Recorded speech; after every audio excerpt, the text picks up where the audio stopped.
3 बार बोलो यीशु मसीह की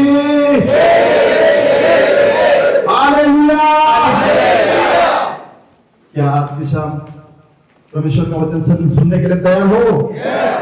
तैयार हो? सचमुच? आइए हम पिता पुत्र पवित्र आत्मा को जोरदार ताली से स्वागत करें। और आज के वचन वाले स्पीकर हमारे बीच में आएंगे, उनको भी तालियों से स्वागत करिए और जोर से।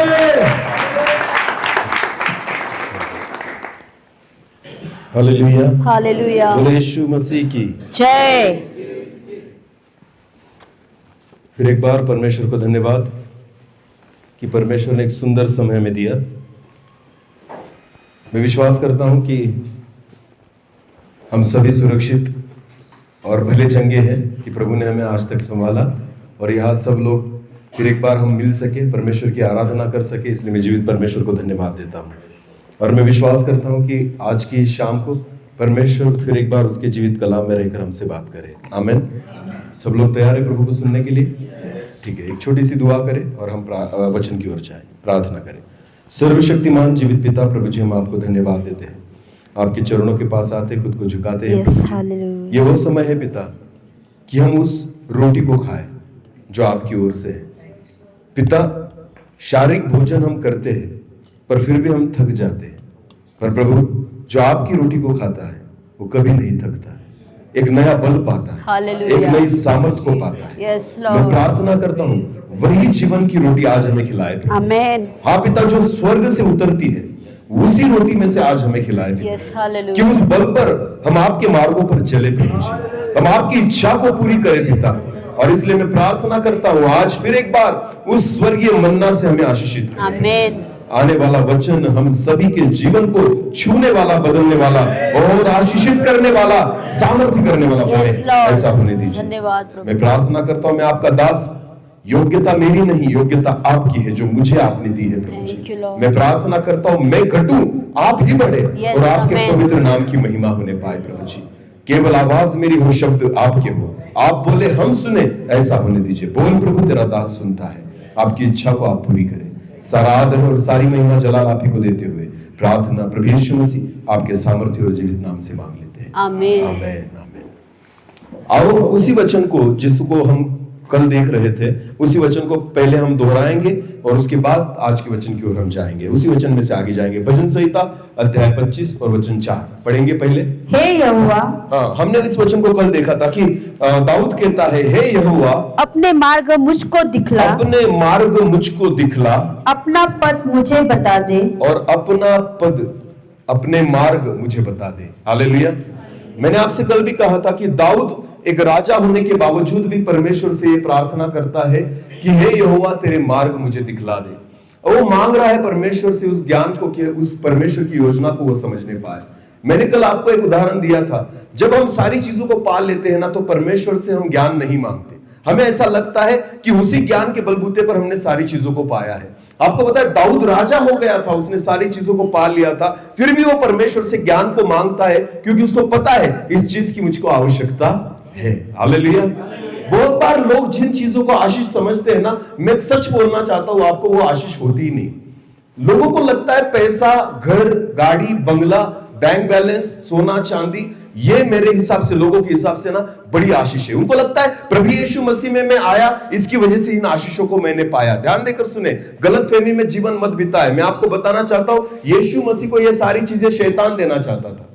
बोलो, कौन देना चाहता था? शैतान। शैतान देना चाहता था। उसका एक ही कहना था, तू क्या कर, मेरे पैर पड़। बोलो, मेरे क्या कर? पैर पड़।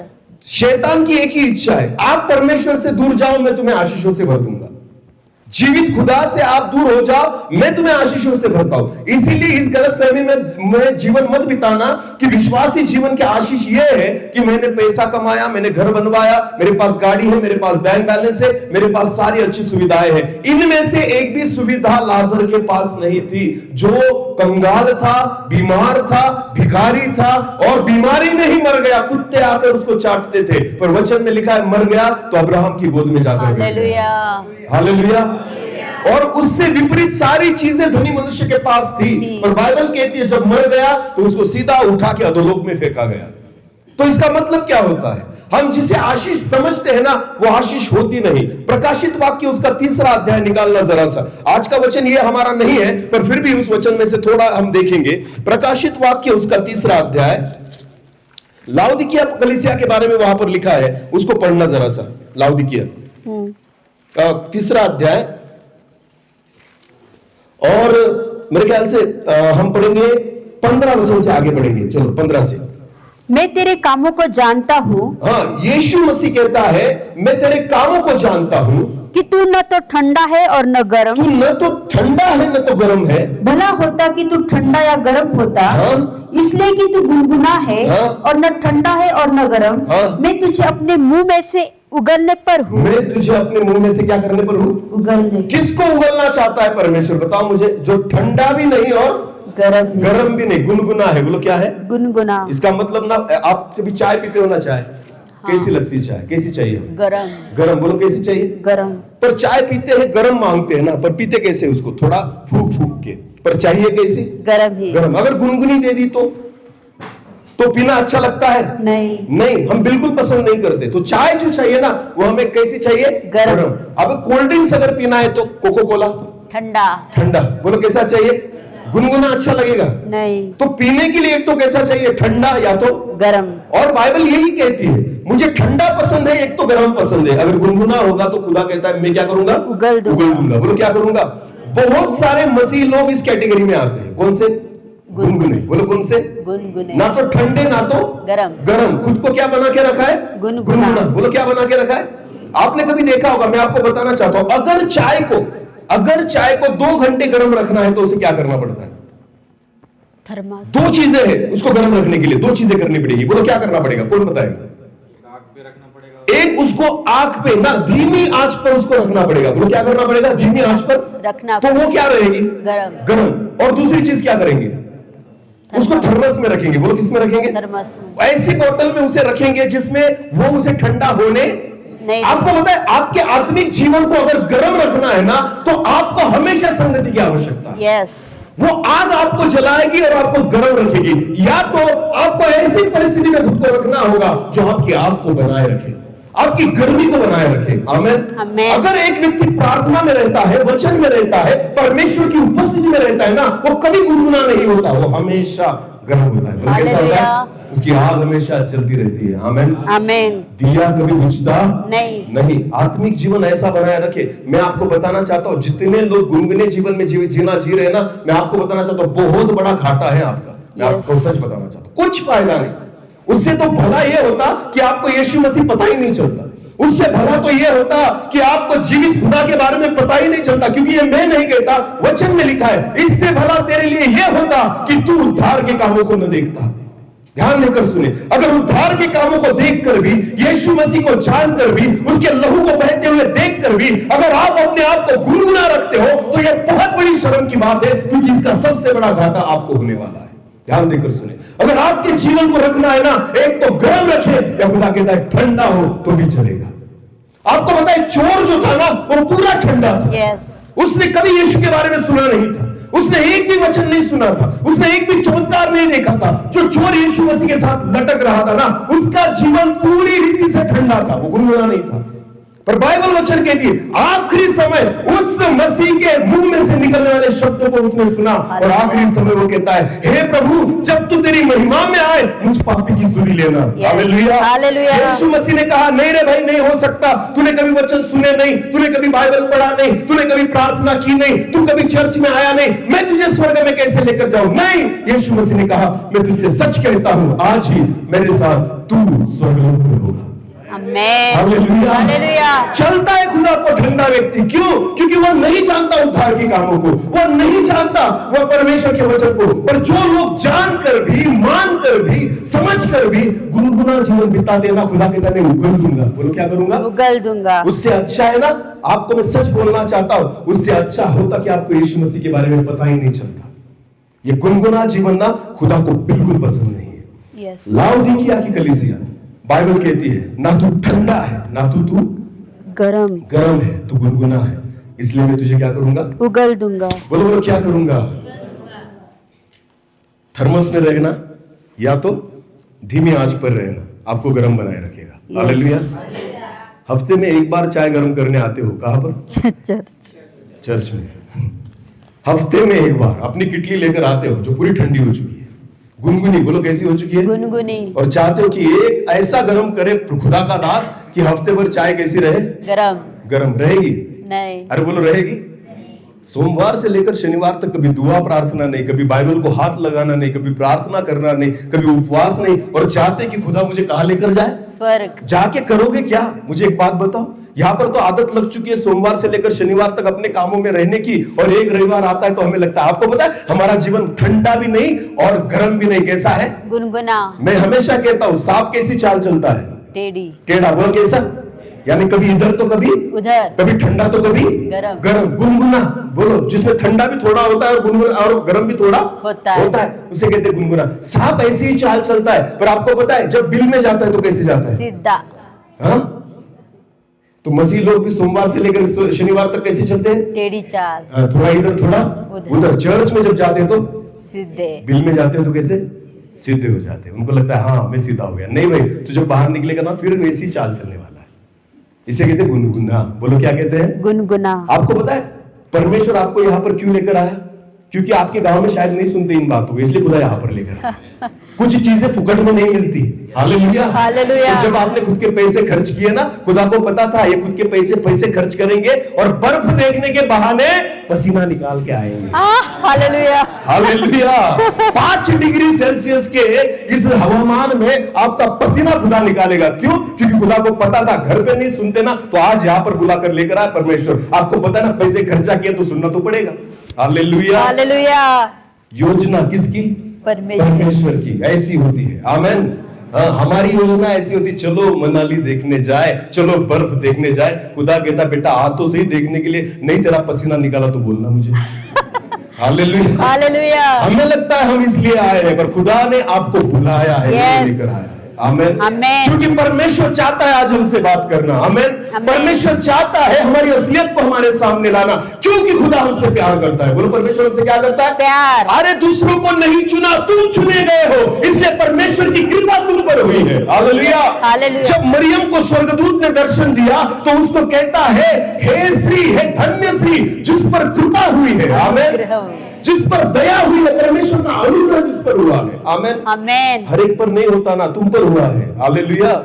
बहुत सारे लोग हैं जगत में, आपके बगल में भी दूसरे लोग हैं, उनको प्रभु यीशु नहीं पता, पर आपको पता है। इसका मतलब क्या हुआ? आपके बारे में योजना परमेश्वर की है। हालेलुया। हालेलुया। बहुत बार उस स्वर्गीय योजना को हम नजरअंदाज कर देते हैं ना, इसलिए परमेश्वर आज हमें यहाँ पर लेकर आया और खुदा चाहता है हमसे बात करें। आमेन। परमेश्वर चाहता है एक तो ठंडा रहो, एक तो गरम। गरम रहो। अभी तुम ठंडा नहीं हो सकते, तुम्हें क्या होना पड़ेगा? गरम ही। ठंडा कौन होता है पता है? जिसको यीशु पता नहीं, आपको पता चल चुका है। इसका मतलब आपको तो गर्म ही होना पड़ेगा। Yes. हालेलुया। आप एक तो गर्म हो सकते हो, एक तो गुनगुने हो सकते हो। और वचन में यही लिखा है, ना तो तू ठंडा है ना तो तू गरम है। उस वचन को आगे पढ़ना जरा, सभी इस वचन को बहुत ध्यान से सुने। हाँ, तू कहता है कि मैं धनी तू हूँ। कहता है, मैं नहीं कहता। प्रभु कहता है तू कहता है। हालेलुया। परमेश्वर कहता है तू कहता है कि मैं धनी हूँ। मैं धनी हूँ। बोलो मैं क्या हूँ? बहुत लोगों को लगता है मैं क्या हूँ? धनी। धनी हूँ। धनी धनी धनी का मतलब ना वचन में बहुत अच्छी रीति से सिखाया है यहाँ पर। आमेन। प्रभु का वचन कहता है तू कहता है। बोलो कौन कहता है? तू कहता है। मनुष्य ना, अगर मैंने सोने की चेन पहन ली, अच्छा सूट बूट पहन लिया, तो जो भी मुझे देखेगा क्या कहेगा? ये क्या है? धनी। धनी है। क्योंकि लोग धनी किसको कहते हैं? जिसके पास क्या है? पैसा। बोलो बोलो क्या है? पैसा। और वो पैसा दिखता है। बोलो पैसा क्या करता है? दिखता है। दिखता है। वो पैसा हम लेकर नहीं घूमते, फिर भी उस एटीट्यूड को लेकर घूमते हैं। हालेलुया। लोगों को पता चल जाता है सामने वाला गरीब है या अमीर। समझ में आ रहा है? दिखता है। तू धनी है, तेरे बारे में लोग कहते हैं। ऐसे परमेश्वर के वचन में लिखा है तू कहता है तू धनी है, हाँ, और धनवान हो गया हूँ, और मैं धनवान हो गया हूँ, और मुझे किसी वस्तु की घटी नहीं, मुझे किसी वस्तु की घटी नहीं, और यह नहीं जानता कि, और ये तू नहीं जानता। प्रभु कहता है तुझे लगता है तेरे पास पैसा है, सोना है, चांदी है, घर है, गाड़ी है, बंगला है, तुझे लगता है तू धनी है, पर यीशु कहता है तू ये नहीं जानता कि हाँ तू अभागा। तू अभागा। और क्या है अभागा? का मतलब क्या होता है? अभागा, अभागा का मतलब क्या होता है पता है आपको? जिसके साथ आने वाले दिनों में बहुत बुरा होने वाला है। कुछ अच्छा उसके नसीब में नहीं। नसीब में उसके अच्छा नहीं। उसे अभागा कहते हैं। बोलो क्या कहते हैं? खुदा का वचन कहता है तुझे लगता है तू धनी है, तेरे बारे में लोग कहते हैं, पर तू क्या है? अभागा। आगे और तुच्छ तुच्छ। बोलो क्या है? तुच्छ। तेरे कपड़ों से खुदा खुश नहीं होता, तेरे अच्छी वस्तुओं से परमेश्वर खुश नहीं होता, तेरे अच्छे जीवन से परमेश्वर खुश होता है। आमीन। तू तुच्छ है परमेश्वर की नजर में, परमेश्वर का वचन कहता है। आगे बढ़ना। और कंगाल और कंगाल और अंधा और अंधा और नंगा है। अरे बाप रे, ये सारी चीजें किसके बारे में? धनी के बारे में। बोलो किसके बारे में? धनी कि व्यक्ति जिसके पास केवल पैसा है, परमेश्वर नहीं, जिसके पास केवल धन है, अच्छे कपड़े है, अच्छा जीवन नहीं। नहीं है, उसको कंगाल, फटा हुआ, नंगा कहा गया है, जो कपड़े नहीं पहनता खुदा की नजर में। ध्यान देकर सुने। क्यों? क्योंकि भाई तेरे पास अच्छे कपड़े तो है, पर अच्छे विचार, अच्छा जीवन, अच्छी सोच, अच्छी काम नहीं है तेरे जीवन में। तो खुदा का वचन कहता है तू अभागा है, तू कंगाल है, तू नंगा है, तेरे पास कुछ भी नहीं। वचन में आगे क्या लिखा है? पढ़ना। इसीलिए मैं तुझे इसीलिए मैं तुझे एक सलाह देता हूं, आग में ताया हुआ आग सोना में ताया हुआ सोना मुझसे मोल ले। मुझसे मोल ले। प्रभु कहता है किससे मोल ले? मुझसे। आपको पता है अगर आपको धनी होना है ना, तो आप जगत की चीजों से नहीं हो सकते, केवल प्रभु की बातों से हो सकते हैं। आमीन। हालेलुया। हालेलुया। परमेश्वर के पास ऐसा धन है, अगर वो हमें मिल गया ना, तो हम आत्मिक जीवन में और सारे जीवन में धनी बन जाएंगे। हालेलुया। हालेलुया। खुदा का वचन कहता है ना, अगर तुझे धन चाहिए ना, मुझसे मोल ले। बोलो किससे मोल ले? मुझसे मोल ले। मुझसे मोल ले। विश्वास रखना, परमेश्वर ही हमें धनी कर सकता है। Yes. आमीन। बोले यीशु मसीह की जय। बहुत सारे लोग पॉकेट में बहुत सारे पैसे लेकर आए होंगे ना, क्योंकि आए कहाँ है? मनाली। नए पैसे लाए होंगे तो मोबाइल में तो होंगे ही जरूर ना, क्योंकि आए कहाँ है? मनाली। पर कितने लोग बाइबल को लेकर आए?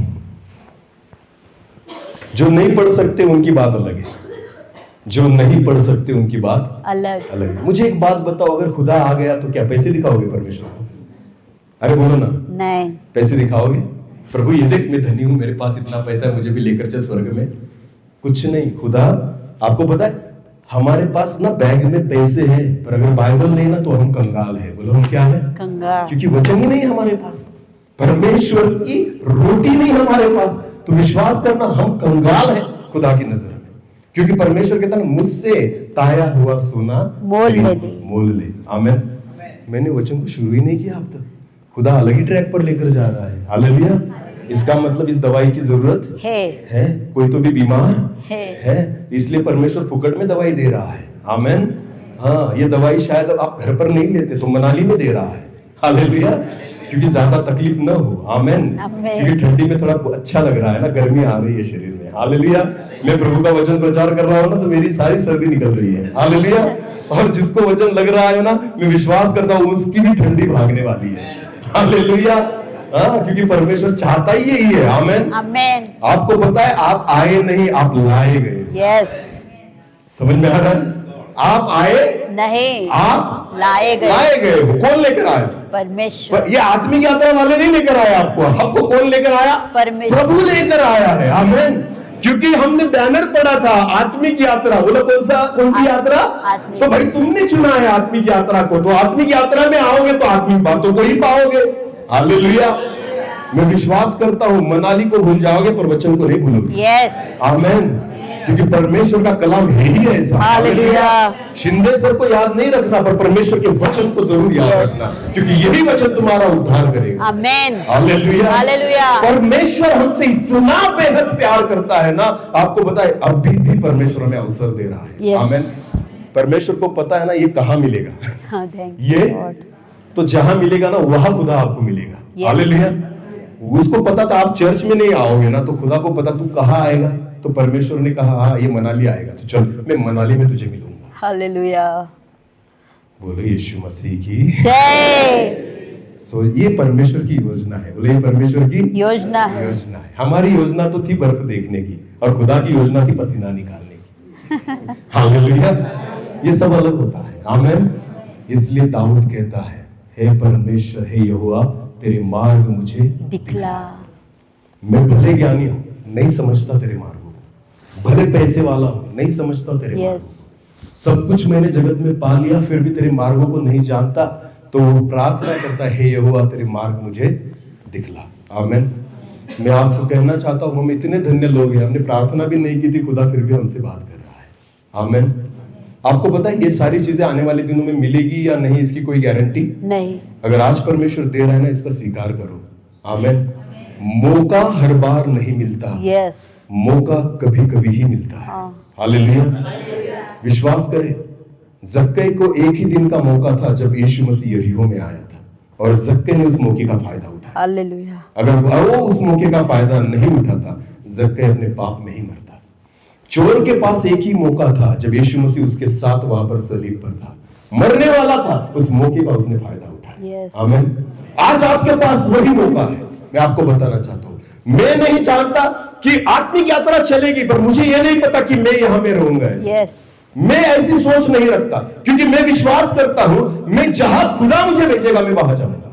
आमीन। आमीन। मुझे नहीं पता कि परमेश्वर उसके दास को इसमें इस ग्रुप से चलाए रखेगा, कितने दिनों तक मैं रहूंगा, कितनी मीटिंग्स इनके साथ करूंगा, मुझे नहीं पता। और मैं कभी ना ऐसा भी नहीं सोचता कि चलो इनके बहाने मनाली घुमा जाता है या कश्मीर घूम के आते हैं। मैं बिल्कुल ऐसे विचारों का सेवक नहीं हूं। मुझे एक ही चीज पता है, जब तक परमेश्वर की योजना है मैं रहूंगा, नहीं तो मैं यहां से दूर हो जाऊंगा। हालेलुया। तो मौका आज का है। हालेलुया। यस। परमेश्वर ने हमें अगर आज मौका दिया है ना, तो उसका सुनो। आमीन। परमेश्वर हमसे इतना प्यार करता है ना, खुदा कहां से कहां आ गया हमसे बात करने के लिए। आमीन। आमीन। तो आज परमेश्वर की आवाज को नजरअंदाज नहीं करना। जैसे दाऊद ने प्रार्थना की, हे यहोवा तेरे मार्ग मुझे दिखला, आज खुदा से मांगो, परमेश्वर तेरी योजना मुझे सिखला। आमीन। परमेश्वर की योजना में और हमारी योजनाओं में कितना अंतर है, जमीन आसमान का। पढ़े फिर इस वचन को पढ़े, यशायाह उसका 55 और वचन 8 और 9 को पढ़ेंगे। यशायाह उसका 55 और वचन 8 और 9। की पुस्तक। क्योंकि यहोवा कहता है, क्योंकि यहोवा कहता है, मेरे विचार और तुम्हारे विचार एक समान नहीं है। बिल्कुल नहीं है। हालेलुया।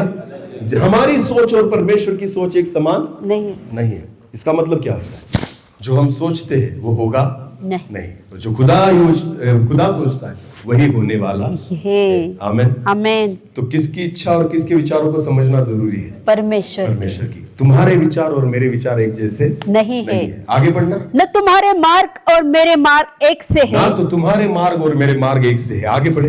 क्योंकि मेरे और तुम्हारे मार्ग में और मेरे और तुम्हारे सोच विचारों में, मेरे और तुम्हारे सोच विचारों में आकाश और पृथ्वी का अंतर है। कितना बड़ा अंतर है, आकाश और पृथ्वी का अंतर है। आमीन। आमीन। इसी बारे में हम कल से देख रहे हैं। हालेलुया।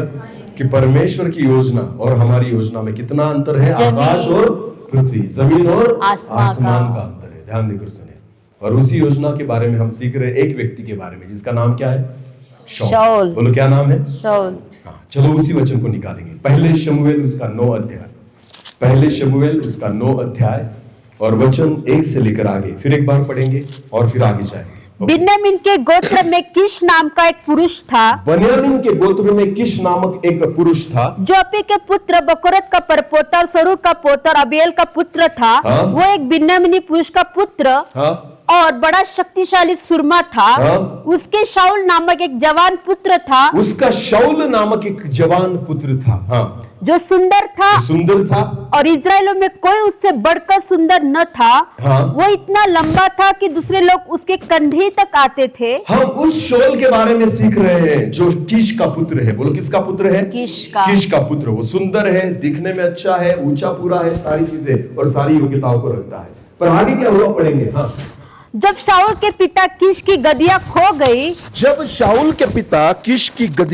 गई, तब कीश ने अपने पुत्र शाऊल से कहा, एक सेवक को अपने साथ ले जा और गधियों को ढूंढ ला। बाप क्या काम दे रहा है, गधों को ढूंढने, मेरे गधों को ढूंढ के ला। हालेलुया।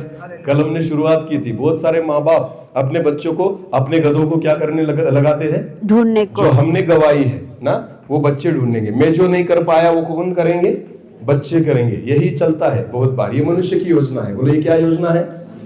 एक खुद का बाप अपने बेटे को कहता है, मेरी गधिया जो गुम गई है ना, उसको क्या कर, ढूंढ के लेकर आओ। ये मनुष्य की योजना है। बोले किसकी योजना है, मनुष्य की। पर उसी वक्त हम देखते हैं परमेश्वर के वचन में कि शाऊल के बारे में परमेश्वर की क्या योजना है। उस वचन को पढ़ना। शाऊल के आने से एक दिन पहले यहोवा ने शमूएल को यह चिता रखा यहोवा था, परमेश्वर ने शाऊल के बारे में शमूएल नबी से कहा, कल इसी समय में तेरे पास बिन्यामीन के देश से एक पुरुष को भेजूंगा, एक पुरुष तेरे पास इसी समय आएगा, हाँ? उसी को तू मेरी इजरायली प्रजा के ऊपर प्रधान होने के लिए अभिषेक करना। उसको तू इजरायली प्रजा के ऊपर प्रधान होने के लिए क्या करना? अभिषेक। यानी परमेश्वर शाऊल को क्या बनाना चाहता है? इजराइल का राजा। ये किसकी योजना है? परमेश्वर। और उसका खुद का बाप उसको क्या बोल रहा है? क्या ढूंढ के ला? गधे। गधों को ढूंढ के ला। कितना अंतर है इसमें? जमीन और कहा गधों को ढूंढना और कहा इजराइल का राजा बनाना। हालेलुया। दोनों में जमीन आसमान का अंतर है। समझ में आ रहा है? और मुझे एक बात बताओ, शाऊल पूरे मन से कौन सी योजना को पूरी कर रहा है? किसकी? परमेश्वर की या बाप की?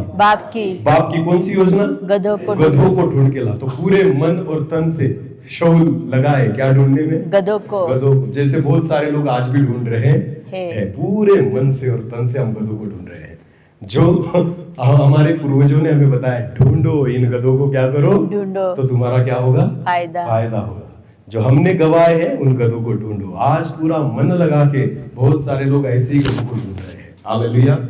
हमें लगता है अगर मैं ये करूंगा तो आशीषित होऊंगा, वो करूंगा तो आशीषित होऊंगा, ऐसे कर लिया तो आशीषित होऊंगा। आपको पता है, जब आप परमेश्वर की योजना को पूरी करेंगे ना, तभी आप आशीषित होंगे। हालेलुया। शाऊल नहीं जानता उसके बारे में कि परमेश्वर की योजना उसके बारे में क्या है, इसलिए वो गधों को ढूंढ रहा है। और आपको पता है, एक परमेश्वर का नबी उसकी राह देख रहा है कि शाऊल आए और मैं उसको क्या करूं? अभिषेक करूं और उसको क्या बनाऊं? इजराइल का राजा। ये परमेश्वर की योजना है। इतना बड़ा अंतर। अभी ना 4 और 5 वचन को पढ़ना जरा सा। हाँ चलो, अभी आगे जाएंगे। तब वो एफ्राइम के पहाड़ी देश और शलीशा देश होते हुए गया। तब शाऊल एफ्राइम के देश से निकला, हाँ, शलीशा होकर गया, परंतु उन्हें न पाया। तब वो शालिम नामक देश भी होकर गए, हाँ? और वहां भी न पाया। हाँ? फिर बिन्यामीन के देश में गए, परंतु गधियां न मिली। यानी पूरे परिश्रम यहाँ वहां दौड़ रहा है, किसको ढूंढने में?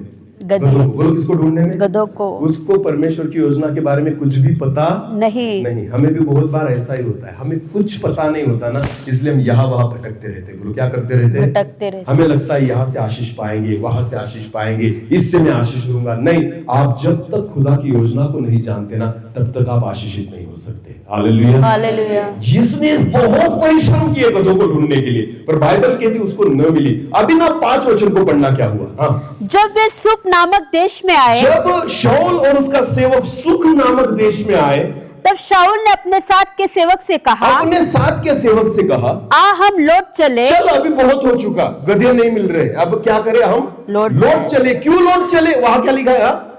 ऐसा न हो कि मेरा पिता गधियों की चिंता छोड़कर हमारी चिंता करने लगे। हालेलुया। जब आप आपकी योजना से चलते हो ना, तो आपकी चिंता कम नहीं होती, चिंता क्या होती है? बढ़ जाती है। बोलो, चिंता क्या होती है? जब हम खुदा की योजना से नहीं चलते ना, आपको मैं बताना चाहता हूँ, हमारी चिंता कभी खत्म होने वाली नहीं। वो और क्या होगी? बढ़ेगी। आप जितना अपनी चिंताओं को कम करना चाहोगे ना, उतनी वो क्या करती जाएगी? बढ़ती जाती। क्योंकि आप परमेश्वर की योजना में नहीं। जब आप परमेश्वर की योजना में आ जाते हो ना, तो हमारी चिंताएं बढ़ती नहीं, क्या हो जाती है? कम, घटती हो जाती है। बोलो, क्या होती जाती है? घट जाती। खाना नहीं रहा, फिर भी चिंता क्या होगी? नहीं रहेगी। बोलो, क्या होगी? एलिया रो रहा था, क्या उसके पास खाना नहीं था? तो नहीं। क्यों? उसकी चिंता क्या हो गई थी? घट गई थी। बोलो, क्या हो गई थी? उसको पता था खिलाने वाला कौन है? परमेश्वर। पिलाने वाला कौन है? परमेश्वर। संभालने वाला कौन है? परमेश्वर। तो प्रभु ने कहा, एक काम करना एलिया, वहां करिन के नाले के पास जा, वहां पर कौवा आएगा, तुझे क्या खिलाएगा? खाना खिलाएगा, और वहां पर पानी है जो तुझे पीने को मिलेगा। आमीन। आपको पता है, जब आप परमेश्वर की योजना में रहते हो ना, आपकी चिंता बढ़ती नहीं, आपकी चिंता घटती है। आपका ब्लड प्रेशर बढ़ता नहीं, वो नॉर्मल होता है। नॉर्मल होता है। आमीन। चिंता का मतलब होता है हमारे जीवन में विश्वास नहीं है। बोलो, हमारे जीवन में विश्वास। 2 चीजें साथ में नहीं रहती, चिंता और विश्वास। हम खुद को अगर विश्वासी कहते हैं ना, तो चिंता करना छोड़ दें, क्योंकि दोनों चीजें एक घर में रह सकती नहीं। अगर चिंता आएगी तो विश्वास भाग जाएगा, और विश्वास आएगा तो चिंता भाग जाएगी। हालेलुया। आत्मिक जीवन में ये सबसे बड़ी बात है। जब आप परमेश्वर की योजना में होते हो ना, चिंता बढ़ेगी नहीं। चिंता क्या हो जाएगी? घटेगी। पर जब आप आपकी योजना से चलते हो तो चिंता और क्या होगी? बढ़ जाएगी। जितना काम करोगे, जितना परिश्रम करोगे, जितना अपनी योजनाओं से चलोगे, जितना अपनी बुद्धि से चलोगे ना, आप चाहोगे कि ये समस्याएं दूर हो जाए, पर समस्या दूर नहीं होगी और क्या होगी? बढ़ जाएगी। बढ़ जाएगी, क्योंकि आप परमेश्वर की योजना में नहीं है। ध्यान देकर सुने। एक वचन से हम देखेंगे। चलो निर्गमन की पुस्तक निकालें। निर्गमन और उसका 14 अध्याय और वचन 1 से लेकर आगे बढ़ना। यहोवा ने मूसा से कहा, यहोवा परमेश्वर ने मूसा से कहा, इस्राएलियों को आज्ञा दे कि वे लौटकर मिग्दोल और समुद्र के बीच पिहाहिरोत। ध्यान देकर सुनना। मूसा के द्वारा परमेश्वर ने इजरायली लोगों को मिस्र से निकाला। बोलो कहां से निकाला? मिस्र से। फिरौन की गुलामी से निकाला। और परमेश्वर कहां लेकर जा रहा है? कनान में। बोलो कहां लेकर जा रहा है? कनान की ओर। सबको पता है। देखो परमेश्वर ने जब इजरायलियों को मिस्र की गुलामी से निकाला और परमेश्वर कनान की ओर लेकर जा रहा है ना, तब परमेश्वर ने मूसा से क्या कहा? बहुत फिर एक बार सुनना जरा सा, पढ़े फिर एक बार। यहोवा ने मूसा से कहा, इस्राएलियों को आज्ञा दे कि वे लौटकर मिग्दोल और समुद्र के बीच पिहाहिरोत के सम्मुख बाल सपोन के सामने अपने डेरे खड़े करे। उसी के सामने समंदर के तट पर डेरे खड़े करे। समंदर के तट पर डेरे खड़े करे। Hallelujah, hallelujah. ध्यान देकर सुने। जो परमेश्वर की योजना में रहते, बोलो किसकी योजना में रहते? परमेश्वर की। अब इजरायली लोग और मूसा किसकी योजना में थे?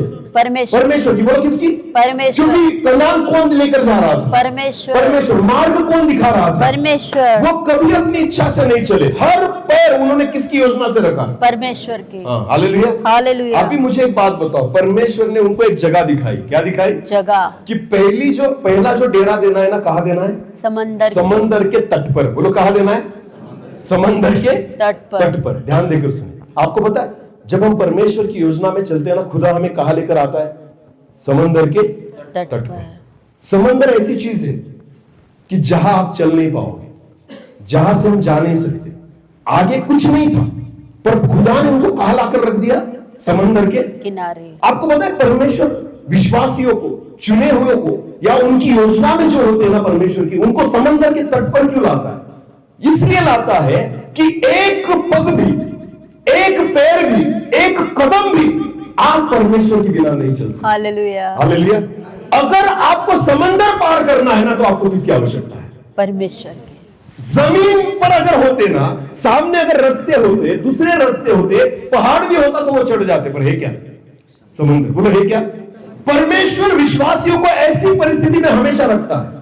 क्यों रखता है पता है? क्योंकि खुदा चाहता है, परमेश्वर को पता है तू ऐसी परिस्थिति में रहे कि तुझे पता चले एक कदम भी मैं परमेश्वर के बिना नहीं रख पाऊंगा। हालेलुया। इसलिए परमेश्वर हमेशा उसकी योजना में जो लोग रहते ना, उसको समंदर के तट पर रखता है। आमीन, हालेलुया। क्योंकि परमेश्वर चाहता है अपनी बुद्धि से तुम चल नहीं पाओगे, अपनी इच्छा से तुम चल, अपनी ताकत पर तुम चल नहीं पाओगे, क्योंकि सामने है क्या? समंदर। बोलो क्या? हालेलुया। ये परमेश्वर की योजना है। क्या होती है परमेश्वर की? अगर आपके जीवन में समस्याएं ना, जैसे परीक्षाएं या ऐसी सब चीजें अगर सामने होना, समझ लेना हम परमेश्वर की योजना में चल रहे हैं। हालेलुया। और जब ऐसी परिस्थिति आती है ना, तो आपको विश्वास से पैर रखने पड़ते हैं। बोलो कैसे पैर रखने पड़ते हैं? विश्वास से। सामने समंदर है, दरवाजा, मार्ग, जमीन नहीं, पानी ही पानी है। आपको पता है तब परमेश्वर को पता था इजरायली लोग तभी चल पाएंगे जब पूरा भरोसा किस पर रखेंगे? परमेश्वर पर। आमीन। जानबूझकर परमेश्वर उसके लोगों को ना समंदर के तट पर रखता है। हालेलुया। उनके डेरे बनाता है। बोलो क्या बनाता है? डेरे। समंदर के तट पर रहना, इसका मतलब क्या होता है? एक कदम भी तुम मेरे बिना चल नहीं पाओगे, आगे बढ़ नहीं पाओगे। हालेलुया। इसलिए परमेश्वर ने ना सारे इजरायली लोगों को समंदर के तट पर रखा। अब आगे बढ़े। तब फिरौन इजरायलियों के विषय में सोचेगा, वे देश की उलझनों में फंसे हैं और जंगल में घिर गए हैं। तब मैं फिरौन के मन को कठोर कर दूंगा और वो उनका पीछा करेगा। और तब वो उनका पीछा करेगा। ये परमेश्वर की योजना है। बोले ये किसकी योजना है? परमेश्वर। देखो इनका पीछा फिरौन करे, ये भी योजना किसकी है? परमेश्वर की। ये समंदर के तट पर रहे, ये भी योजना किसकी है? परमेश्वर की। तो परमेश्वर बचाना चाहता है क्या मारना चाहता है? परमेश्वर बचा। देखो जब हम इन सारी चीजों को देखते ना, तो क्या समझ में आता है? खुदा इनको बचाना चाहता है या मारना चाहता है? इजरायली लोगों को क्या लगा? मारना। उनको क्या लगा? आगे लिखा है ना, चलो पढ़ेंगे 13 वचन से लेकर आगे पढ़ेंगे, सॉरी 8 वचन से लेकर आगे, 8 से लेकर आगे। हाँ, और यहोवा ने मिस्र के राजा फिरौन के मन को कठोर कर दिया, इसलिए उसने इजरायलियों का पीछा किया, परंतु इजरायली बेग खट के निकले चले जाते थे। पर फिरौन के सब घोड़ों और रथों और सवारों समेत मिस्री सेना उनका पीछा करके उनके पास जो प्याहरत के पास बाल सपों के सामने समुद्र के तट पर डेरे डाले पड़े थे जा पहुंची। जब फिरौन निकट आया तब इजरायलियों ने आंखें उठाकर क्या देखा कि मिस्री हमारा पीछा किए चले आ रहे हैं, और इजरायली अत्यंत डर गए। इजरायली क्या हो गए? उनको क्या लगा? अभी हमें परमेश्वर यहाँ क्यों लेकर आया? बचाने के लिए नहीं, बोलो क्या करने के लिए? इसलिए वो आगे कहते ना, पढ़ना। हाँ। और वे मूसा से कहने लगे, क्या मिस्र में कब्रें न थी? मिस्र में कब्रें न थी? बोलो क्या मिस्र में कब्रें? विश्वासी लोग बहुत बार है ना, कुछ थोड़ी भी समस्या आ जाती है ना, तो डायरेक्ट किसका विचार करते हैं पता है आपको? मरने। उनको एक ही चीज दिखती है, बोलो क्या? कब्र। बोलो क्या दिखती है? हाँ, थोड़ी भी समस्या। कोरोना के समय में अगर किसी को खांसी भी आती थी ना, तो उसको पहली झलक किसकी दिखती थी पता है आपको? किसकी? कब्र की। बोलो किसकी? कौन से समय में? कोरोना। खांसी सर्दी। आपको पता है कोरोना के समय में ना, जिसको कोरोना नहीं हुआ ना, उसको 2 साल खांसी भी नहीं हुई। कभी सोचना तुम इस बारे में। जिसको ना हर महीने में खांसी जुकाम होता था ना, उसको भी 2 साल नहीं हुआ था। क्यों नहीं पता आपको? क्योंकि उसने मन में ठान लिया था मुझे कोरोना नहीं होगा। क्या मुझे कोरोना होना नहीं चाहिए। तो जिसको हर महीने में भी सर्दी होती थी ना, खांसी होती थी ना, उसको 2 साल नहीं हुआ। क्यों?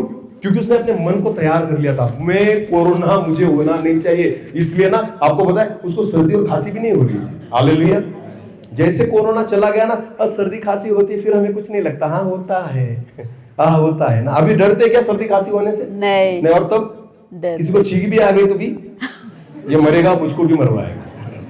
नहीं था या नहीं? विश्वास करना, ध्यान दे कृष्ण। पर जैसी परिस्थिति बदल जाती है ना, हमारा विश्वास भी क्या हो जाता है? बदल जाता है। कोरोना के समय में हमारा विश्वास अलग था, कोरोना निकल गया, हमारा विश्वास फिर अलग हो गया। परिस्थिति के अनुसार हमारा विश्वास क्या होता है? बदलता है। बोलो क्या होता है? तो मुझे एक बात बताओ ना, जब उस परिस्थिति में अगर आपका विश्वास इतना अच्छा था कि 2 साल आपको खांसी भी नहीं है, तो वो विश्वास कहाँ गया फिर कोरोना के बाद? तो कोरोना अच्छा था या बुरा था? जिसने मुझे लड़ना सिखाया, बोलो क्या करना सिखाया? जिसने मुझे विश्वास करना सिखाया, जिसने मुझे विश्वास में बढ़ना सिखाया, जिसने मुझे प्रार्थना करना सिखाया, जिसने मुझे वचन पढ़ना सिखाया, जिसने मुझे वचन सीखना सिखाया, सुनना भी सिखाया। हालेलुया। तो मुझे नहीं समझ में आता कोरोना अच्छा था या बुरा था। जिस कोरोना ने मुझे तैयार किया, मेरी सेवा को तैयार किया, वो 2 साल हमने प्रार्थना में बिताए, वो 2 साल हम घुटनों पर आए, वो 2 साल हमने परमेश्वर की दुहाई दी, वो 2 साल हमने बाइबल पढ़ी, वो 2 साल हमने वचन सुने, वो 2 साल हमने उपवास और प्रार्थनाएं की। और आपको पता है इतनी छुट्टियां हमें कभी नहीं मिली जितनी छुट्टियां कौन से वक्त मिली हमें? कोरोना। वो पूरे 2 साल हमने प्रार्थना में बिताए, मैंने और मेरी पत्नी ने। हालेलुया। मैं आपको बताना चाहता हूं, मेरी पत्नी मेरी सेवा में हर वक्त मेरे साथ होती है। क्यों होती है पता है आपको? क्योंकि वो 2 साल मेरे साथ थी प्रार्थना में। आमीन। अगर वो मेरे साथ 2 साल प्रार्थना में नहीं रहती, मैं अकेला सेवा में घूमता। सच बोल रहा हूं। आप तभी सेवा कर पाओगे या सेवा का बोझ उठा पाओगे जब आप दोनों प्रार्थना में हो। हालेलुया। मुझे बाकी लोगों का नहीं पता, पर मैं खुद के बारे में बताता हूं। कुछ चीजें हमारे जीवन में खुदा इसलिए लाता है कि हम परमेश्वर के और करीब। आमीन। इजरायली लोगों के सामने लाल समुद्र है और पीछे फिरौन की सेना है। तो मुझे एक बात बताओ, जब इजरायली लोग इस बारे में सोच रहे हैं ना, तो उनको लगता है क्या मरने के लिए हमें यहां पर लेकर आया? क्यों? वहां पर कब्रें नहीं थी। ये परमेश्वर के बारे में सोचने लगे, तुरंत गलत बातें बोलने लगे। अगर मैं विश्वासी हूं ना, तो मेरे जीवन में ऐसी परिस्थिति क्यों? अरे भाई, ऐसी परिस्थिति बहुतों के जीवन में आई, तेरे ही जीवन में नहीं आई। अगर ऐसा होता ना, तो दानियल शेर की बाग में नहीं जाता। अगर ऐसा होता तो शद्रक मेशक अबेदनगो को आग की भट्टी में नहीं जाना पड़ता। वो भी गए पर खुदा ने बचाया। हालेलुया। परमेश्वर कहता है ना, परिस्थितियां आएंगी, समस्याएं आएंगी, कि परमेश्वर को तैयार करना चाहता है। हालेलुया। हम उल्टा करते हैं, जब परिस्थितियां आती है ना, तो हमें क्या दिखने लग जाती है? कब्र। तो कब्र में ही जाओगे ना फिर। सच बोल रहा हूं मैं, जो दिखेगा उसमें जाओगे। विश्वास करना, परिस्थितियां हमें खत्म करने के लिए नहीं होती, परिस्थितियां हमें और बढ़ाने के लिए होती। हालेलुया। हालेलुया। लोगों के बारे में मुझे नहीं पता, पर मेरे बारे में मैं बताना चाहता हूँ, कोरोना मेरे लिए और मेरे परिवार के लिए आशीष का कारण बना। हालेलुया। हालेलुया। क्यों? क्योंकि उस समय का हमने इस्तेमाल किया परमेश्वर के नजदीक आने के लिए। आमीन। अगर आप खुदा के करीब आते हो ना, आपको पता है सबसे बड़ी सुरक्षा वही है। आमीन। हमारी ऑक्सीजन सप्लाई कौन है पता है आपको? परमेश्वर। बोलो क्या है? परमेश्वर। उसके जितना करीब रहोगे ना उतना जिंदा रहोगे। आमीन। और जितना उससे दूर जाओगे ना, कितना भी प्योर ऑक्सीजन होगा फिर भी मर जाओगे। सच बोलना चाहता हूँ, हमारा जीवन ही खुदा है। हालेलुया।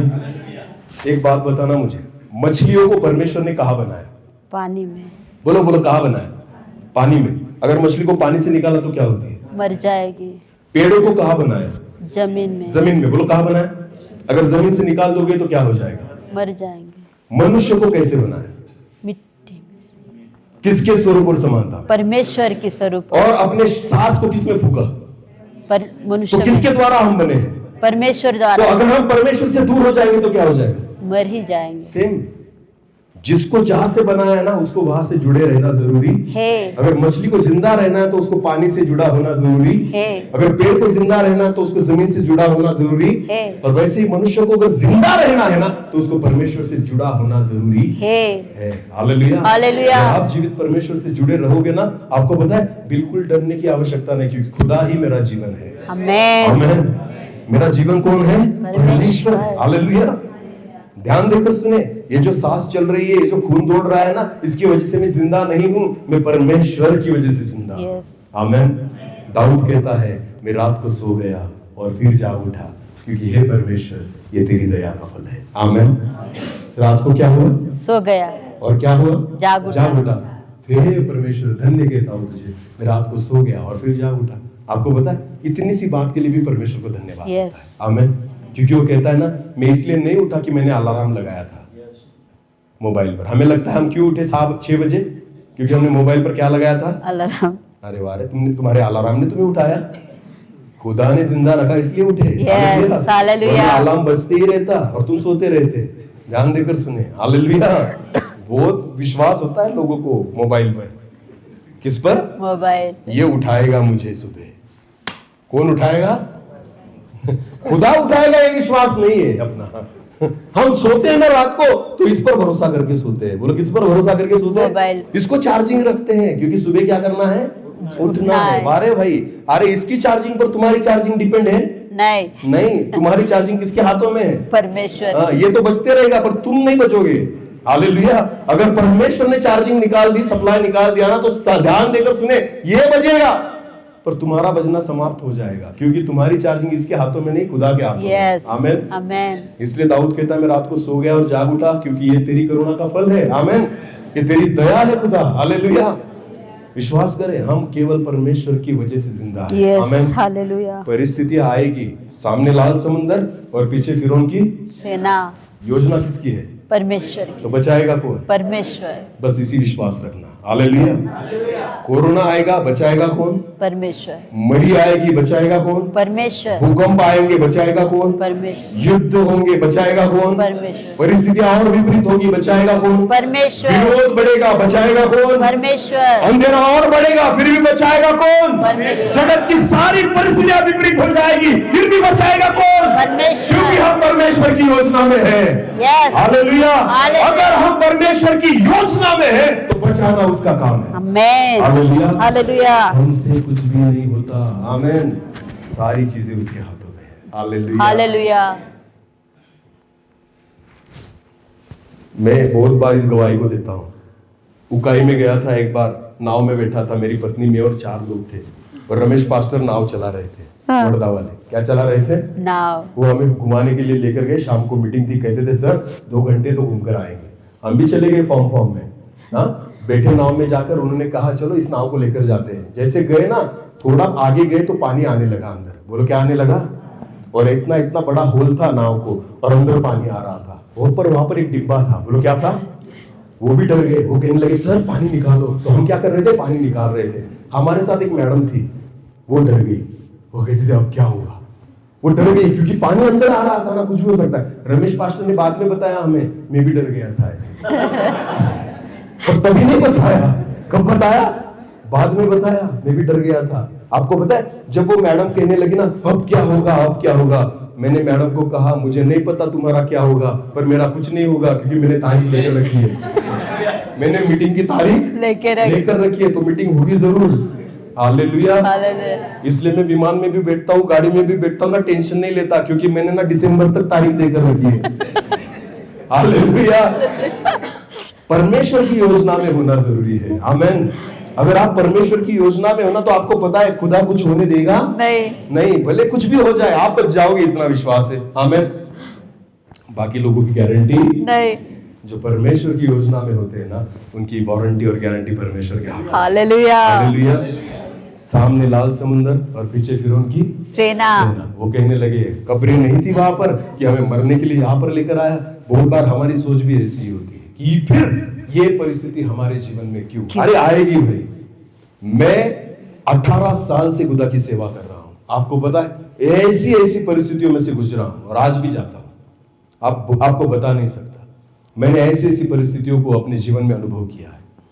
बहुत बार मन में विचार आता था, मैं अगर प्रभु की सेवा इतना आत्मा और सच्चाई से करता हूं, फिर ये परिस्थिति मेरे जीवन में क्यों? आज परमेश्वर मुझसे भी सिखा रहा है, भाई अगर तू योजना में है ना, तो कुछ चीजें मैं खुद लाता हूं। आमीन। आमीन। इसलिए लाता हूं कि तू एक कदम भी अपनी इच्छा से नहीं चले, एक कदम भी परमेश्वर की योजना से ही चले। हालेलुया। समंदर आगे, फिरौन की सेना पीछे, मैं एक कदम आगे नहीं बढ़ा सकता अगर परमेश्वर का हाथ मुझ पर नहीं। हालेलुया। तो वो ऐसा समय था कि मूसा को पूरी रीति से परमेश्वर पर निर्भर होना जरूरी है। आमीन। और इसलिए ना जब ये लोग कुड़कुड़ाने लगे कि यहाँ मरने के लिए, पढ़े उस वचन को जल्दी से पढ़े। और वे मूसा से कहने लगे क्या मिस्र में कब्र न थी जो, क्या मिस्र में कब्र नहीं थी जो तो हमको वहाँ से मरने के लिए जंगल में ले आया है? मरने के लिए जंगल में लेकर आया। तूने हमसे यह क्या किया कि हमको मिस्र से निकाल लाया? हाँ, तूने ऐसा क्यों किया तूने कि हमें मिस्र से निकाल लाया? अच्छे थे ना हम वहाँ पर गुलामी में। कहते आगे आगे आगे, क्या हम तुझसे मिस्र में ये बातें न कहते रहे कि हमें रहने दे, कि हम मिस्रियों की सेवा करें? कि हम किसकी सेवा करें? मिस्रियों की सेवा करें। देखो खुदा निकालना चाहता है और ये वहां पर क्या करना चाहते थे? गुलामी रहना चाहते थे। मन में लेकर आए थे ना, अच्छा था वही ना, कम से कम गुलामी में थे पर खाना तो मिलता था, मर तो नहीं रहे थे। परमेश्वर कहाँ लेकर जा रहा है? कनान लेकर जा रहा है। कनान। पर ये किस सोच में है? हम वहां पर ही क्या थे? अच्छे थे। कम से कम विरोध तो नहीं होता था, कम से कम टेंशन तो नहीं था, कम से कम कोई मुझे सताता तो नहीं था, कम से कम ये सारी चीजें हमारे जीवन में भी होती है। ध्यान देना, जब मैं पीता था ना तो कोई मुझे सताता नहीं, मेरे दोस्त भी मुझसे अच्छे रहते थे, और पीना छोड़ दिया तो दोस्तों ने भी दुश्मनी कर ली। इसका मतलब क्या होता है? जगत में रहना है तो जगत के समान रहना होगा। बोलो किसके समान रहना होगा? मैं आपको बताना चाहता हूँ, एक उदाहरण देता हूँ मैं।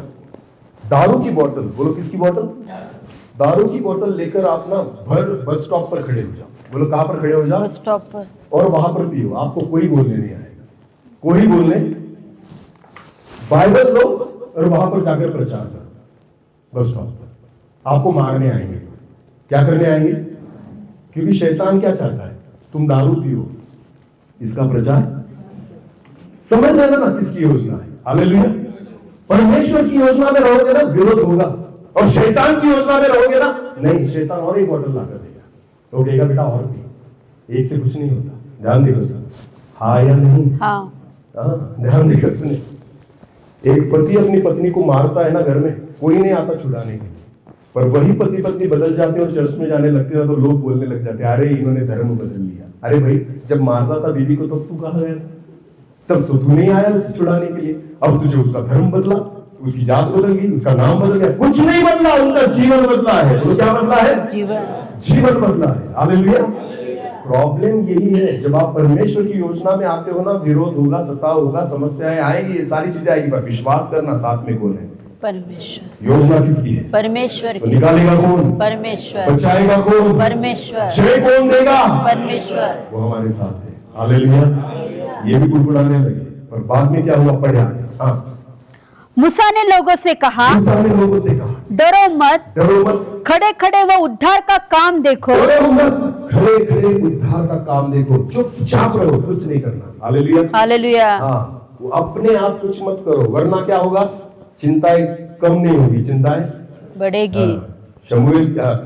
शाऊल की चिंताएं कम हुई नहीं, तो क्या हो गई? बढ़ गई। बाप की चिंता कम हुई नहीं, क्या हुई? बढ़ गई। वैसे ही ना यहाँ पर मूसा कहता है चुपचाप खड़े रहो। आगे बढ़ना। जो वो आज तुम्हारे लिए करेगा, हाँ। क्योंकि जिन मिस्रियों को तुम आज देखते हो, हाँ। उनको फिर कभी न देखोगे। ये वो आप ही तुम्हारे लिए लड़ेगा। हाँ। इसलिए तुम चुपचाप रहो। चुपचाप रहो। बोलो क्या रहो? चुपचाप। कुछ नहीं करना है, सारी चीजें बोल रहे हैं। परमेश्वर शेर की मांग में जाने तक दानियल क्या रहा? चुपचाप। काम किसने किया? परमेश्वर ने। आग की भट्टी में जाने तक शद्रक मेशक अबेदनगो क्या रहे? चुपचाप। काम किसने किया? परमेश्वर ने। आपको पता है हमें केवल चुपचाप रहना है। काम किसको करने देना? परमेश्वर को। जब आप परमेश्वर की योजना में होते हो ना, खुद सोचते नहीं, खुद प्रयास करते नहीं, पूरा भरोसा किस पर डालते? परमेश्वर पर। ये सारी चीजें कौन करेगा? शाऊल अपने बाप के कदों को ढूंढ रहा है। 4 देशों में भटका, इधर उधर भटका, मिले नहीं। चिंता कम हुई नहीं। वो कहता है अपना छोड़ो, मेरा बाप टेंशन में होगा। अब वो गधों की नहीं, किसकी चिंता करता होगा? मेरी। तो बाप की चिंता क्या होगी? बढ़ गई। जब आप परमेश्वर की योजना में नहीं रहते ना, अपनी योजना से चलते हो ना, तो आप कितना भी कुछ कमा लो और कितना भी कुछ कर लो और कितना परिश्रम कर लो, आपकी चिंताएं कम नहीं होगी। आपकी चिंताएं क्या करेगी? बढ़ेगी। और जब आप खुदा की योजना में होते हो ना, तो मूसा के समान तुम चुपचाप खड़े रहो। खुदा तुम्हारे लिए कैसे उद्धार का काम करता है ना, उसे देखना। आमीन। आमीन। मूसा को भी नहीं पता था क्या हो। हालेलुया। क्योंकि सामने क्या है? लाल और समंदर। पीछे कौन है? फिरौन की सेना। मूसा को कुछ आइडिया नहीं है क्या होने वाला, पर उसका भरोसा है किस पर? परमेश्वर। कि परमेश्वर कुछ ना कुछ करेगा। आमीन। आमीन। क्योंकि हम किसकी योजना में हैं? परमेश्वर की। बोलो यीशु मसीह। जय। विश्वास करें, वो विश्वास योग्य परमेश्वर है।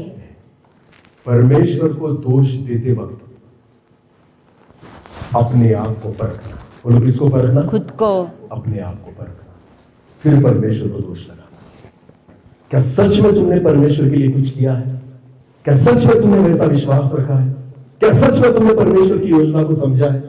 क्या सच में तुमने परमेश्वर के मार्गों को ढूंढा है? नहीं, तो खुदा को दोष लगाने का तुम्हें कोई अधिकार नहीं। अपनी गलतियों के कारण हम परीक्षा में पढ़ते हैं, ध्यान नहीं कर सकते। अपनी गलतियों के कारण। और दोष किसको लगाते हैं? परमेश्वर पर। अगर आप परमेश्वर की योजना में है ना, समस्याएं भी आएंगी पर चिंता बढ़ने वाली नहीं। यीशु मसीह ना सोया हुआ था जब आंधी और तूफान समंदर में चल रहा था। हालेलुया। हाँ, क्योंकि यीशु मसीह किसकी योजना में था? परमेश्वर की। चेले डर गए। उनको लगता था अब हमारा क्या होगा। यीशु को उठाते, यीशु उठ, हम भी मरेंगे और तू भी मरेगा। किसको बोल रहे हैं? यीशु को। यीशु कहता है चुपचाप रहो, खुद भी मत डरो, मुझको भी मत डराओ, क्योंकि मैं खुदा की योजना में हूँ। हालेलुया। यीशु मसीह उठा और किसको डांटा? आंधी और तूफान को। और बाइबल कहती है तूफान थम गया। आमीन। आप अगर परमेश्वर की योजना में है ना, परमेश्वर के लिए कुछ भी असंभव नहीं। कुछ भी करेगा परमेश्वर। बोलो क्या करेगा? कुछ भी। परमेश्वर कुछ भी करेगा। हालेलुया। हालेलुया। विज्ञान से भी उल्टा करेगा। हालेलुया। जो मनुष्य के बुद्धि में नहीं है, विचारों में नहीं है ना, साइंस के भी विपरीत करेगा। आमीन। परमेश्वर जब करता है ना अपने बंदों के लिए कुछ, तो सारी चीजें जो है ना उसको उल्टी कर देता है। हालेलुया। मनुष्य की सोच को उल्टी कर देता है। ध्यान देकर सुनो। लाल समुद्र के 2 भाग होना ये कभी भी संभव नहीं है अगर देखा जाए साइंटिफिकली। और कैसे? वैज्ञानिक दृष्टिकोण से देखा जाए तो लाल समुद्र के 2 भाग होना कभी संभव। वैज्ञानिक दृष्टिकोण से जो नहीं होगा ना, वो भी खुदा के लिए। यस। आमीन। हमने हमारी सेवा में ऐसे चमत्कारों को देखा है। एक बंदा जिसको एड्स था, बोलो क्या था? एड्स। HIV पॉजिटिव था, जो पूना में है। हमारे पूना के लोग यहाँ पर है, उनको पूछना, उसका नाम संपत है। आपको पता है एक जवान लड़का इतना विरोधी था, कट्टर था। एक बार हम उसके घर गए थे प्रार्थना करने के लिए। आपको पता है उसका भाई विश्वास में था, बड़ा भाई। जब हम उसके घर गए ना प्रार्थना करने के लिए, वो खाना खा रहा था, उसने हमें देखा और दूर से ही कहा इनको घर में नहीं लाना, चलो इनको भगाओ। हमें प्रार्थना करने के लिए घर में नहीं, उसने कुछ नहीं दिया, आने नहीं दिया, हमें बाहर से ही भगा दिया। हम निकल गए। पर उसके बाद क्या हुआ, एक दिन वो घर पे नहीं था, उसका भाई हमें लेकर गया। उसने कहा मेरा भाई घर पर नहीं, आप आओ प्रार्थना करो। हम आए, प्रार्थना की और निकल गए। 1-1.5 महीने के बाद उसको वो बीमार पड़ा हॉस्पिटल में गया, वो जो विरोध करने वाला था ना, वो बीमार पड़ा, हॉस्पिटल में गया, उसका ब्लड वगैरह चेक किया, तो डॉक्टर ने उसको कहा तुझे एड्स है। बोलो क्या है? एड्स। HIV positive. आपको पता है वो इतना निराश हो गया, वो आत्महत्या करने वाला था। क्या करने वाला था? क्योंकि पढ़ा लिखा था, उसको पता है एड्स के लिए कोई भी दवाई नहीं है, वो मरने वाला था, आत्महत्या करना उसने ठान लिया था। पर मरते मरते उसने सोचा कि मेरे भाई को मैं बताऊं कि मुझे क्या है। उसने अपने भाई को बताया कि मुझे HIV हो गया है। तो उसके भाई ने कहा एक बार यीशु पर विश्वास करके देख। वो किस पर विश्वास करके देख? जिसने हमें घर से निकाल दिया था ना, उसी ने हमें फोन किया और हमें कहा सर क्या हमारे घर प्रार्थना के लिए आओगे? तो हम उसके घर गए। आमीन। जिसने विरोध किया था ना, उसी ने हमें इनविटेशन दिया। हालेलुया। उसके घर में हमने प्रार्थना की, मीटिंग की और उसके बाद हमारी ही गाड़ी में बैठकर वो पिंपल लेना आया। 8 दिन हमारे साथ रहा, हर घर में रहा और उसके लिए सबने मिलकर प्रार्थना की। और 8वें दिन में धुलिया में था, एक काम के लिए गया हुआ था। मुझे फोन आया हमारे पास्टर का, उन्होंने कहा सर आज संपत का ब्लड टेस्ट करेंगे? मैंने कहा बिल्कुल करो। तो उन्होंने पहला ब्लड सैंपल एक कुलाशी नामक एक सरकारी दवाखाना है वहां पर दिया और दूसरा ब्लड सैंपल एक प्राइवेट जो लैब आती है ना पिंपलर में, वहां पर दिया। जो प्राइवेट में दिया हुआ था उसका शाम में रिपोर्ट आने वाला था। शाम को हम सब प्रार्थना में, जब शाम को रिपोर्ट आई तो HIV निगेटिव था। HIV क्या था? उसके लहू में वो बीमारी नहीं थी। हालेलुया। उसको क्या लगा? इन्होंने कुछ गोलमाल किया। उस व्यक्ति को क्या लगा? इन्होंने कुछ गोलमाल, क्योंकि ऐसा हो नहीं सकता कि HIV कैसे चंगा हो गया। भले आया था विश्वास करके, फिर भी भरोसा नहीं रख रहा था। फिर सरकारी दवाखाने का रिपोर्ट 3 दिन के बाद आने वाला था। कितने दिन के? क्योंकि धुलिया जाता था वहां चेकिंग के लिए, वो 3 दिन रुका, वो रिपोर्ट आया और जब उस रिपोर्ट को उसने देखा वो भी निगेटिव था। हालेलुया। आपको पता है खुदा ने दोनों रिपोर्ट निगेटिव रखे, फिर भी उसका भरोसा नहीं था। उसको ऐसा लगता था कुछ ना कुछ गोलमाल है। वो पूना गया सिटी में जाकर 5000 रुपए की रिपोर्ट निकाली पूरे शरीर। आपको पता है सारे रिपोर्ट्स निगेटिव निकले। आमीन। तब जाकर उसने माना यीशु जीवित परमेश्वर। यस। हालेलुया। आज वो बंदा, उसकी शादी हुई, एक सॉफ्टवेयर इंजीनियर उसकी पत्नी है, पूना में एक बड़ा फ्लैट है उनका, 2 फ्लैट उन्होंने ले लिए, एक बच्चा है उनका और खुदा की सेवा में है। यस। आमीन। वो व्यक्ति परमेश्वर की क्या है? सेवा। परमेश्वर के लिए असंभव कुछ भी नहीं। आपको पता है तब भी काम करता था, आज भी काम करता है और कल भी करता रहेगा। यस। हालेलुया। क्योंकि मेरा प्रभु जो था है और रहेगा। आमीन। आमीन। बदलता वो नहीं, बदलते कौन है? हम खुद को ना बदले। हालेलुया। अनुभव करके देखो परमेश्वर कितना भला है। आमीन। आमीन। अगर आप उसकी योजना में हो ना, आपको कुछ नहीं हो सकता। हालेलुया। समस्याएं आएंगी, परीक्षाएं आएंगी, पर विश्वास करना लाल समंदर के 2 भाग वही करेगा। यस। शेर की मान से आपको वही बचाएगा। आपकी भट्टी आपको जला वही पाएगी, वही परमेश्वर आपको सुरक्षित रखेगा। आमीन। केवल अपने गधों को ढूंढना बंद करो, अपने गधों को ढूंढना बंद करो, तब तक परमेश्वर की योजना को नहीं पाओगे। क्योंकि गधों को अगर ढूंढोगे चिंताएं कम नहीं होगी, चिंताएं बढ़ेगी। तो पहले अपने गधों को ढूंढना क्या करे? बंद। उसने सोचा बस हो गया, अब वापस जाऊंगा, क्योंकि इससे चिंता कम नहीं हो रही, इससे चिंता क्या हो रही है? बढ़ रही है। ध्यान देकर सुने, परमेश्वर पर अपने बोझ को डालो, खुदा नए द्वारों को खोलेगा। आमीन। अपनी आंखों को बंद करें, इस समय प्रार्थना। धन्यवाद प्रभु जी, इस समय के आपको धन्यवाद देते हैं। आज फिर एक बार आपके जीवित कलाम में रहकर आपने मुझसे बात की। हाँ प्रभु, आप चाहते कि हम आपकी योजना को समझें, हम आपकी इच्छा को जाने। हाँ प्रभु जी, शाऊल अपने पिता के गधों को ढूंढ रहा है और ढूंढते ढूंढते उसने बहुत प्रयास किए, परिश्रम किए, चिंताएं कम नहीं हुई, चिंताएं और बढ़ गई, क्योंकि वो उसकी योजना में था, उसकी पिता की योजना में था। हम जब आपकी योजना में रहते हैं मूसा के समान, तो भले सामने लाल समुद्र हो, पीछे फिरौन की सेना हो, फिर भी चिंताएं बढ़ती नहीं, चिंताएं कम हो जाती है, क्योंकि हम आपकी योजना में। वैसे ही खुदा हमें आपकी योजना में रहने के लिए आप हमें सहायता, क्योंकि आपके लिए असंभव कुछ भी नहीं। हाँ प्रभु, जितने मेरे भाई और जितने मेरे बहनें यहाँ पर बैठे हैं, आज आपने सबसे बात की है, केवल सुनने वाले नहीं प्रभु जी, हम आपके वचनों पर चलने वाले बने। हम न तो केवल न तो प्रभु एक तो हम गर्म रहे, एक तो हम ठंडे रहे, हम गुनगुने न रहे। वरना वचन में लिखा है आप हमें उगल दोगे। हाँ प्रभु जी, हम खुद को ऐसे आत्मिक जीवन में तैयार करें कि जो जीवन आपको भाने वाला हो, आपको चाहने वाला हो। प्रभु जी आप हमें सहायता करें। मैं विश्वास करता हूँ कि आज आपने हमसे बात की। एक छोटा सा कोरस लेंगे और प्रार्थना करेंगे।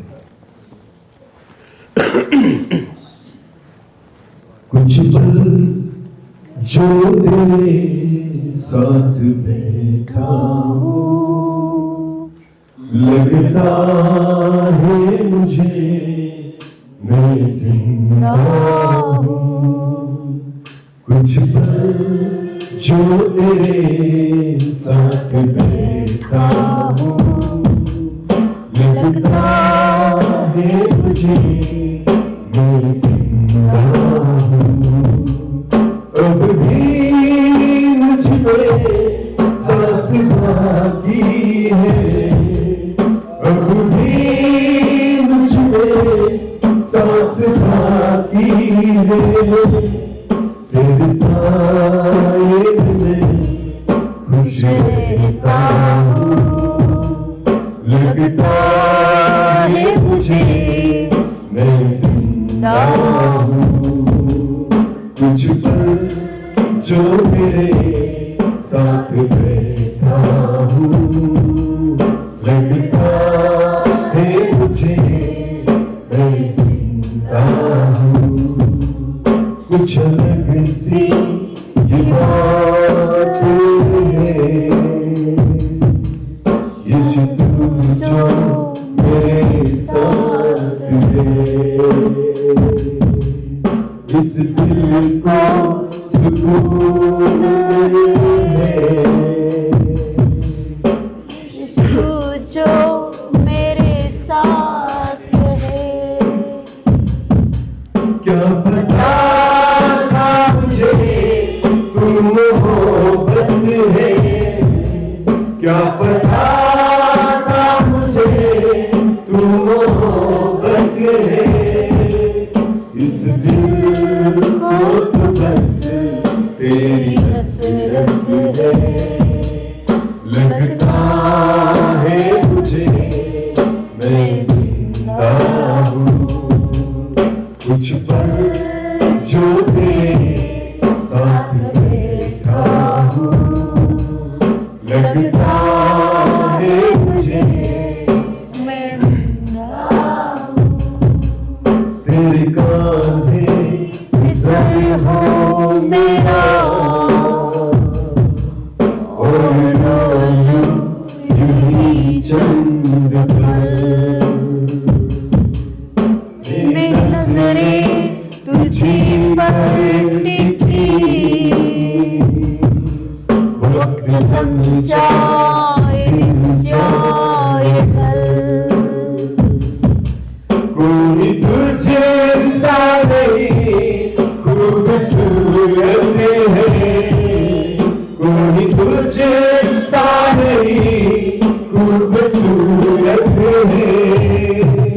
इस दिल को बस तेरी हसरत है, लगता है मुझे मैं जिंदा हूँ। कुछ पल जो तेरे साथ बैठा हूँ, लगता है मुझे मैं जिंदा हूँ। लगता है मुझे मैं जिंदा हूँ, लगता है मुझे मैं जिंदा हूँ।